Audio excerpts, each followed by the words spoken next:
अस्सलाम वालेकुम, welcome to my channel खाना विद चंदाना। आज रमज़ान स्पेशल रेसिपी में आपको सिखाऊंगी पकोड़े, आलू पालक और प्याज के मिक्स पकोड़े। और बहुत ही ये टेस्टी बनते हैं और पकोड़े तो सबको ही पसंद होते हैं, इसके बगैर तो इफ्तार मुकम्मल नहीं होती। तो चलिए स्टार्ट करते हैं। बिस्मिल्लाहिर्रहमानिर्रहीम। यहाँ पे जी एक आलू ले लिया है मैंने और इसको छील के इस तरह हम स्लाइस कर लेंगे इसके। ये मेरे पास स्लाइसर है, अगर आपके पास स्लाइसर ना हो तो आप छुरी से ही कर लें। उसके बाद जी हम इसको ना बारीक बारीक कट कर लेंगे इस तरह। बहुत ज़्यादा बारीक हमने करना, जितना हो सकता है बारीक, उतना जितना बारीक होगा उतने अच्छे पकौड़े बनेंगे। यहाँ पे आलू आपको 3 नज़र आ रहे हैं, लेकिन मैंने एक ही इसमें यूज़ किया था, बाकी तो मैंने किसी और रेसिपी में यूज़ किए थे। और ये इस तरह बारीक जो है कट गए हैं आलू। अब आलूओं में हम कुछ मसाले ऐड कर देंगे। यहाँ पे अनारदाना था मेरे पास, जो मैंने पीस लिया है बिल्कुल बारीक, 1 टेबल स्पून। और ये है जी अजवाइन, ½ टी स्पून। ये पकोड़ों का जो है ना लाजमी इंग्रेडिएंट होता है। ऑरेंज फूड कलर लिया है 1/3 टीस्पून, इससे बड़ा ही प्यारा कलर आता है पकोड़ों का। जहाँ पे लिया है मैंने ज़ीरा क्रश किया हुआ 1 टीस्पून, इसको हाथ से क्रश कर लें या फिर आप मदानी में क्रश कर लें। बेकिंग सोडा लिया है मैंने 1/3 टीस्पून।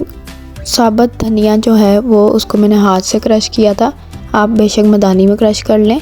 वो लिया है 1 टीस्पून, बहुत ज़्यादा पीसना नहीं है, सिर्फ दरदरा क्रश करना है। नमक लिया है यहाँ पे 1 टीस्पून। हल्दी पाउडर है ½ टीस्पून और लाल मिर्चों का पाउडर है 1 टीस्पून। ये सारे हम मसाले इसमें ऐड कर देंगे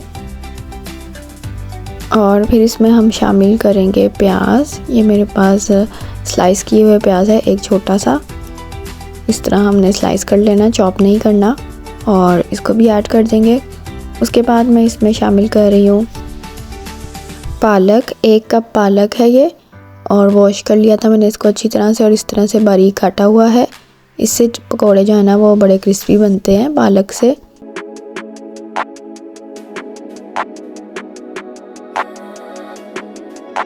अब हम ऐड करेंगे सीक्रेट इंग्रेडिएंट 2 टीस्पून चावलों का आटा, इससे जो पकोड़े क्रिस्पी बनते हैं। इसमें मैं शामिल कर रही हूँ बेसन, जो कि आधा कप से थोड़ा सा ज़्यादा है।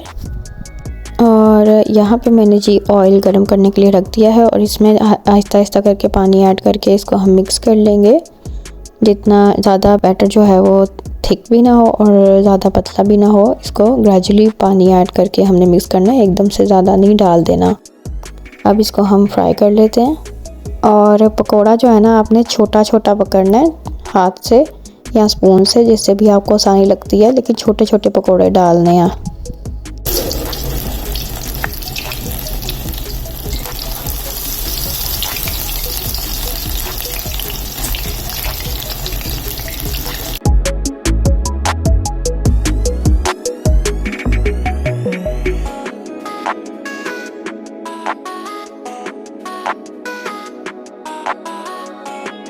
जब थोड़े से पकोड़े ठहर जाएं, फिर हम इसको मिक्स पलटाएंगे। एकदम से आपने चम्मच नहीं चला देना अंदर।